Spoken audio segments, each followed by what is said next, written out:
Welcome to Jamaica Magazine, your lens on the country's journey towards a sustainable future. Today we bridge two vital conversations shaping our nation. First, the ambitious strides we're making to achieve the United Nations Sustainable Development Goals, a global blueprint for a better world. And bringing that vision closer to home, we'll dive into the transformative efforts behind plastic recycling, turning waste into opportunity. I'm Jabbertha Atkinson, and the details unfold now.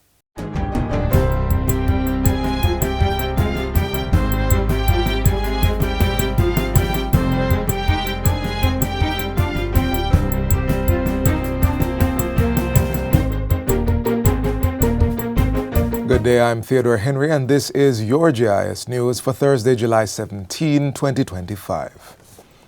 The government will be spending $350 million on drought mitigation efforts to help battle the current dry weather conditions that are impacting water supply. Minister without portfolio in the Ministry of Economic Growth and Job Creation, Matthew Samuda, made the announcement during a special press briefing yesterday. He says his ministry will spend $250 million on trucking water and purchasing tanks. The Ministry of Agriculture will use the other $100 million to execute drought mitigation efforts targeted at farmers. Minister Samuda says the intervention is needed as the Meteorological Service of Jamaica projects that the current dry conditions are expected to continue over the next few months. It is unusual that this sort of intervention takes place at this time of the year.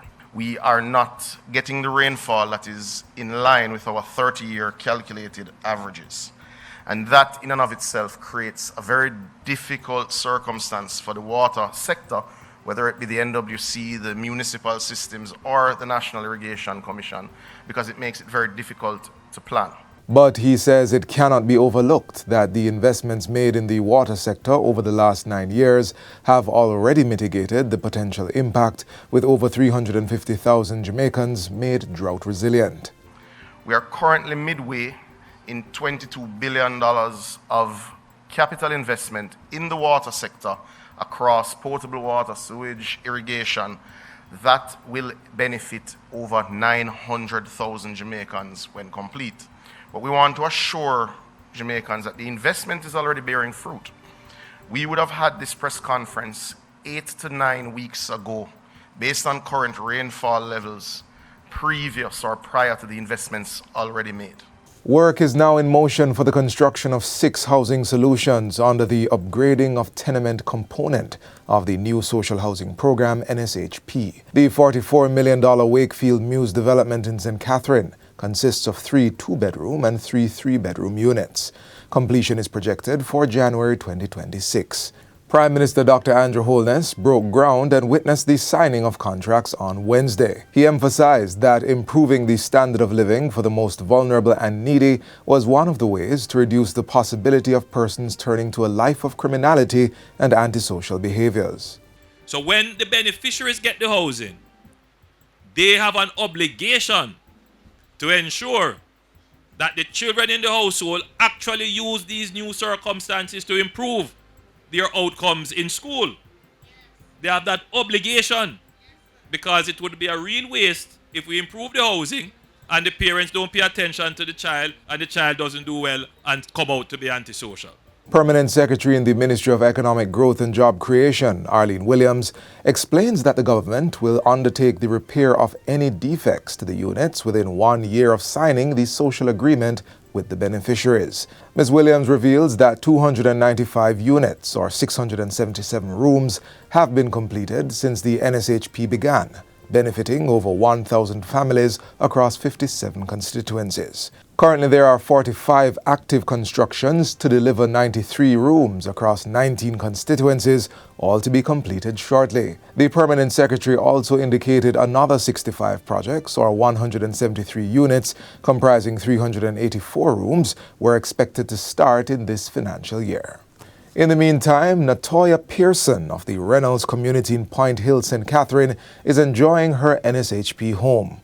The mother of 5 received a brand new 3-bedroom house, a welcome change from their previous living condition. At the handing over ceremony yesterday, Prime Minister Dr. Andrew Holness explained the reason for the public showing of the NSHP initiative. We have to make sure that the public is aware that the expenditure has. So it's an accountability, and that the public sees the value that was actually handed over.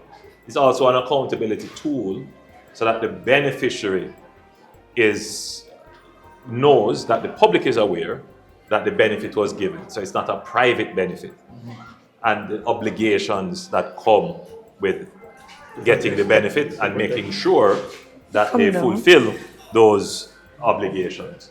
The Jamaica Urban Transit Company, JUTC, will soon roll out new inter-parish routes as part of efforts to expand affordable transportation options for the public. The announcement comes from the Minister of Transport, Darrell Vaz. He was speaking on Wednesday at the official handover of 93 new buses to the JUTC. The units are valued at approximately $2.3 billion. Of the 30 new diesel buses, 15 will be dedicated to launching the new JUTC Rural Express service, offering premium travel on long-haul direct routes from Halfway Tree Center to Negril, Montego Bay, Ocho Rios, Port Antonio, Mandeville, with minimal stops.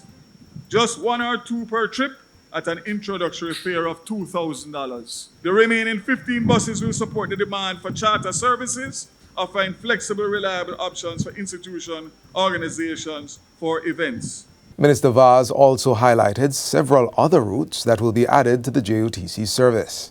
The JUTC is also expanding routes out of Spanish Town with new services to Linstead via the highway, Spanish Town to Kingston Town, and extending JUTC's reach, while the 70 CNG buses will be deployed along new routes across Spanish Town Depot Corridor.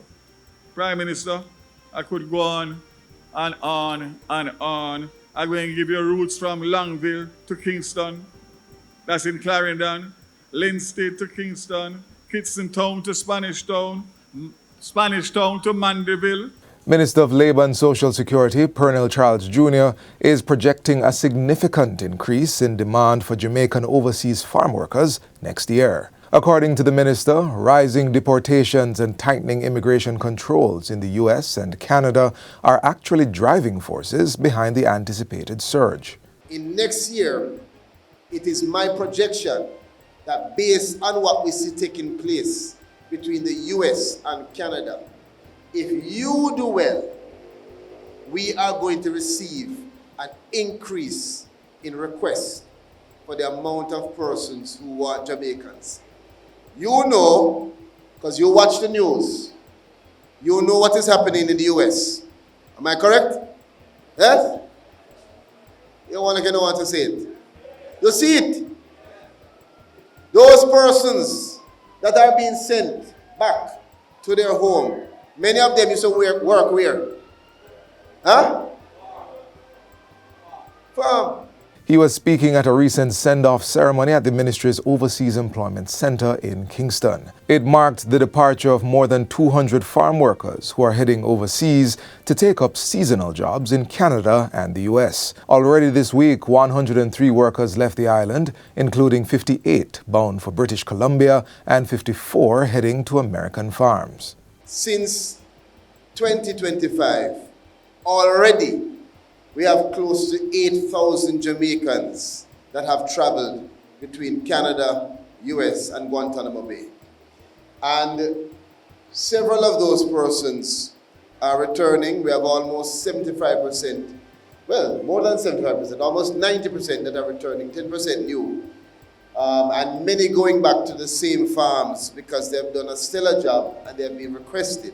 He urged the departing workers to stay in touch with the ministry's liaison officers, especially if issues arise with accommodation, treatment, or working conditions. And finally, Port Royal has just been inscribed on the UNESCO World Heritage List.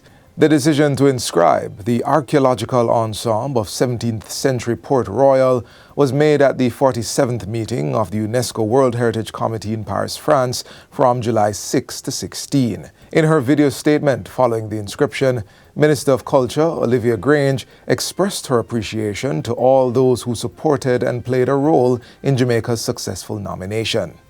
In this regard, I express appreciation to the World Heritage Center, the International Council of Monuments and Sites, the governments of Mexico, Canada, the Netherlands, and Japan, as well as the people of Port Royal, whose livelihood is inextricably linked with the preservation, promotion, and sustainable development of the site. Port Royal was inscribed on the basis of criteria 4 and 6. Criterion 4 refers to an outstanding example of a type of building, architectural or technological ensemble or landscape, which illustrates significant stages in human history. Criterion 6 requires the nominated site to be directly or tangibly associated with events or living traditions, with ideas or with beliefs, with artistic and literary works of outstanding universal significance. Port Royal joins the Blue and John Crow Mountains as Jamaican sites on the World Heritage List. And that's it for JIS News Today. I'm Theodore Henry. Thanks for watching.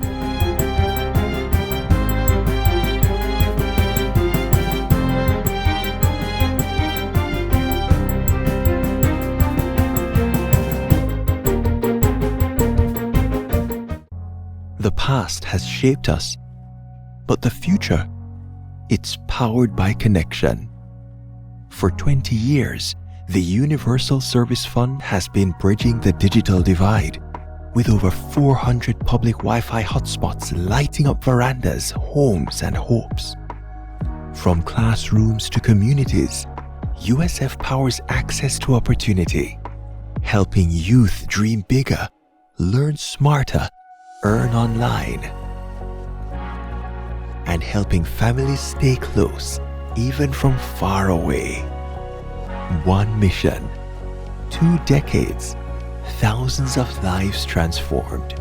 Connected at 20, committed for a lifetime. The Universal Service Fund, connecting you to more.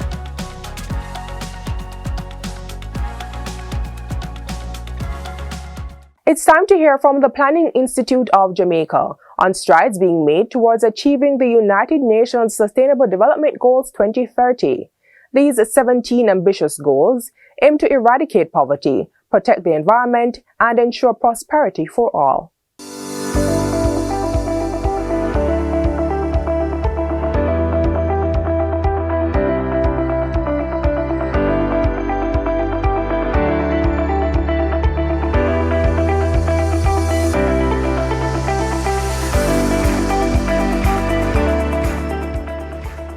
In 2015, Jamaica was among the 193 member states of the United Nations to adopt the 2030 Agenda and the Sustainable Development Goals (SDGs).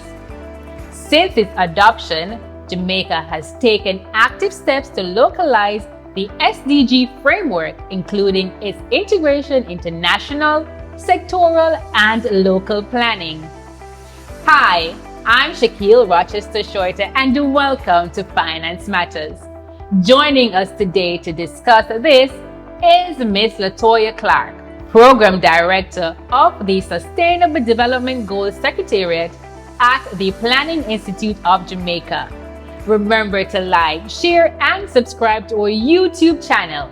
Follow the Ministry of Finance on Facebook, Instagram, X, TikTok, LinkedIn, and now Threads to see all the episodes and highlights. Ms. Clark, thank you for coming on our program today. Thank you for having me. All right, so briefly, what do we mean by sustainable development? Sustainable development is often defined as development today that does not jeopardize future generations. More specifically, sustainable development has to do with growth and continuity. So inherent within development is the concept of risks. There are risks in our development process, and so in order for sustainable development to take place, we need to employ risk-informed approaches to development. And these risk-informed approaches can take different forms. At the macro level, for example, mainstreaming climate change mitigation into our development planning is a way for us to build resilience to ensure that we protect our resources.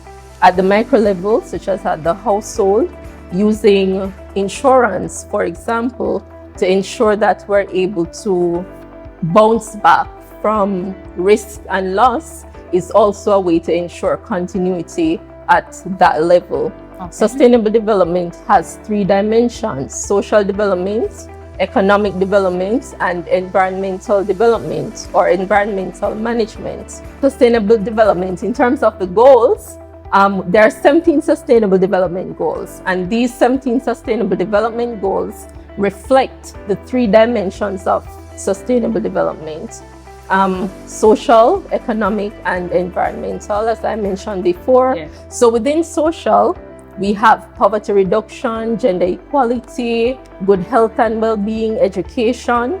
Within economic development, we have goals that focus on innovation and economic growth, on building infrastructure. We have goals also for the environment: life on land, life below water, climate action. And these goals ensure that we are managing our natural resources in such a way that they are preserved and protected as necessary, and that they are used in a sustainable manner. So from the 17 goals that we have, what are the ones that we're prioritizing at this time?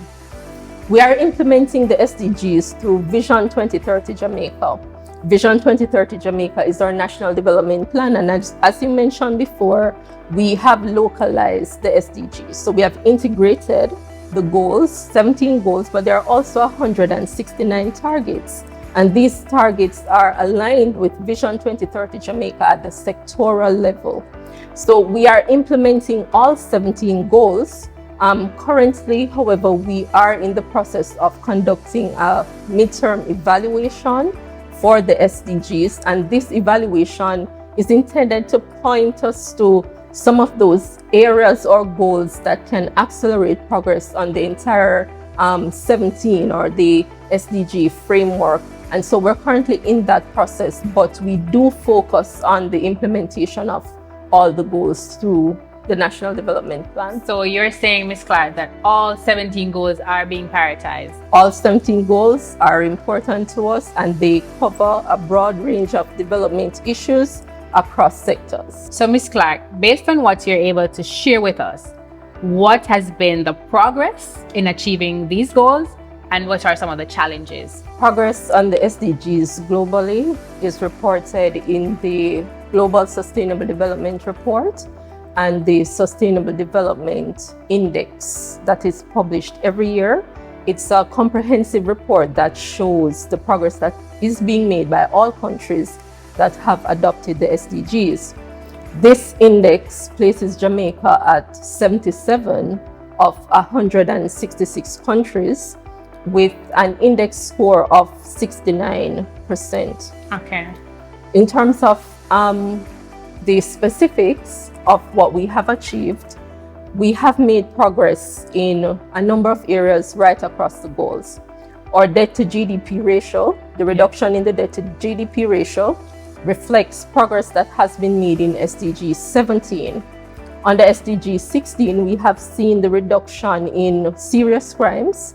We have also made progress in terms of government efficiency and also in the delivery of justice through the case clearance rate. We have made progress in climate action through our climate action programs and strategies that we have implemented. In terms of life on land, we have increased our protected area coverage. For the economic side of it, we have made progress, significant progress. Under Goal 8, we have record low unemployment rates. We have also done well in terms of gender equality and specifically women's participation in decision making. Okay. We have also made progress in terms of poverty reduction and the reduction of extreme poverty or food poverty under goals 1 and 2. In terms of health, our life expectancy has increased. And so we are doing quite well in that area. In terms of education, goal 4, we are seeing increase in tertiary level enrollment. So Ms. Clark, finally, if I want to track Jamaica's progress, where can I find it? Jamaica has produced 2 voluntary national review reports. These reports tell of the progress that is being made on the SDGs in Jamaica. We produced one report in 2018, and the second report was done in 2022. Both reports can be found online or at the Planning Institute of Jamaica's website. We also produced an annual progress report, and that is also found on the Planning Institute of Jamaica's website. Quickly, before we go, tell us 3 things that we should remember about sustainable development. 3 things we should remember about sustainable development and the sustainable development goals, if you don't mind. Sure. Add that. So there are 17 sustainable development goals covering social, economic, and environmental development, and underpinning that is the importance of governance and more broadly what we call the means of implementation, which is largely SDG 17, and that underscores the importance of partnerships. We cannot achieve the goals effectively unless we have effective partnerships and full participation from all stakeholders. Well, thank you, Ms. Clark, for coming on our program today. Thank you for having me. And thank you for joining us on this episode of Finance Matters. Remember to follow us on social media at MOF Jamaica and tune in next week as we continue to demystify the economic and fiscal policies and initiatives implemented by the government to empower Jamaicans as we chart a path to Jamaica's economic prosperity.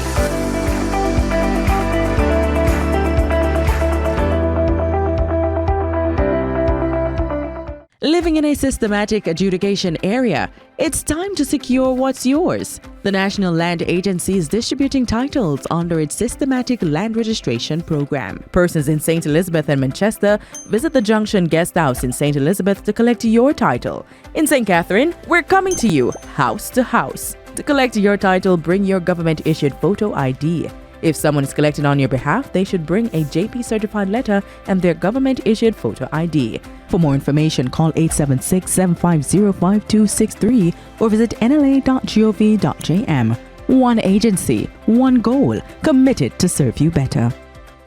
The government has been trying to get people to embrace the practice of separation and recycling of plastic waste. As part of its public education campaign, the National Solid Waste Management Authority is engaging students. Recycling is more than just a word. It's a second chance to create something different. It's a fresh start for the environment, and a simple action can create big change.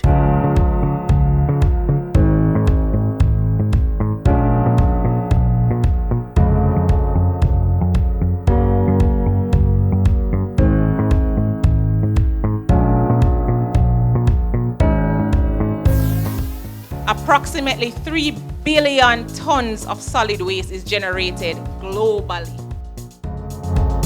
Taking the recycling message to schools, with the recent one being at Butternut Gallimore High in St. Anne, is just one of the many initiatives of the National Solid Waste Management Authority, NSWMA, in maintaining and protecting our surroundings.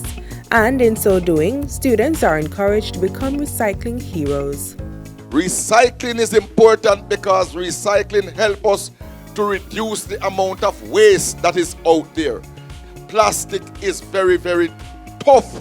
It is by nature one of the hardest substances to break down. I am telling you that we must organize ourselves as a people, as a community, to do recycling, because when we do that, we are protecting the environment, but we are doing more. We are saving lives. We are doing even more. We are making life more affordable for the next generation. One of your colleagues mentioned turning plastic bottles into flower pots. You can turn old t-shirts into bags. There's so many ways, and the possibilities are endless with you, the future of the country. To drive the message home, students were challenged to create items from plastic and cardboards. Recycle more and see what I can do with plastic bottles and all those other things, and throw them in the carrot bins if I don't have any use for them. Most of the times, plastic bottles block the drains, cause a lot of damage to the country, and most people are complaining about it. We should recycle the bottles and maybe make craft ideas out of it, or sell it to the NSWMA company, and they will find proper use for it. Consider the amount of lands that we have to dedicate to landfills. We could use less trucks, have less acreage for disposal site, and cost the taxpayers far less in their hard-earned dollars if we practice recycling. We have to start with the children. The children is the future, and once the good habits are inculcated in them, then we expect it to be replicated going forward. They will teach their children the right thing to take care of the environment so that we have a sustainable future. No dirty up about now, please don't do it. No dirty up Jamaica. No dirty up Jamaica. No dirty up Jamaica, keep it clean. No dirty up Jamaica, please don't do it. No dirty up Jamaica. No dirty up Jamaica. No dirty up Jamaica. No dirty up Jamaica.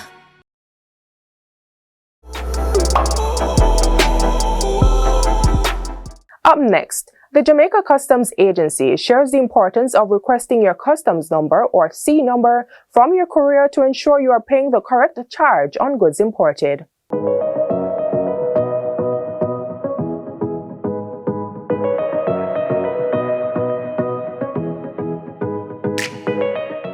So it is important for us at JCA that our customers are treated fairly, right?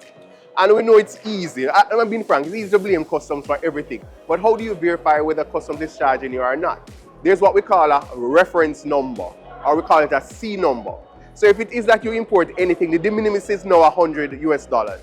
So if you import something that is $99 and your courier is saying that customs has charged you, ask your courier for the C number, go onto the customs website and check or download the mobile app, type in your reference number, and you are able to see what the payment was. Your courier must provide you with a customs invoice. And if you have problems after that, send something to quick.response@jca.gov.jm and we will follow through because we take these matters very, very serious. Send a report with your detail identifying who you are, what your import is, who is your courier company, and the challenges that you are having. And what we will do as the regulator, as the persons who authorizes courier companies to submit documentation on your behalf, electronic documentation, we will investigate. And I can tell you that our CEO has taken a zero-tolerance stance against freight forwarders, couriers who are perpetrating these type of, I call them offense, against the customers. And there are avenues that are available if they continue to do these things, that there is redress and there are things that can be done. For example, we hope we don't get to that, but the commissioner has the power to suspend their access to our platform where these declarations are submitted. So we urge the courier companies, comply, treat your customers well, give them the correct information, and there's still opportunity for you to continue to make a wonderful living from the trade.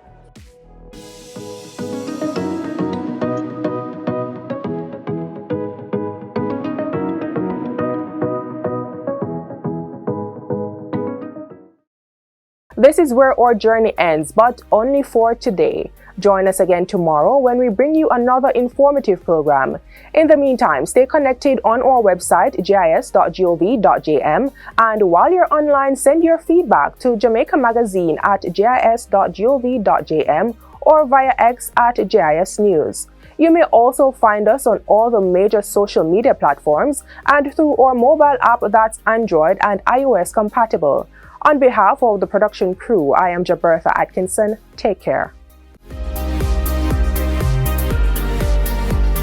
This has been a production of the Jamaica Information Service, the voice of Jamaica.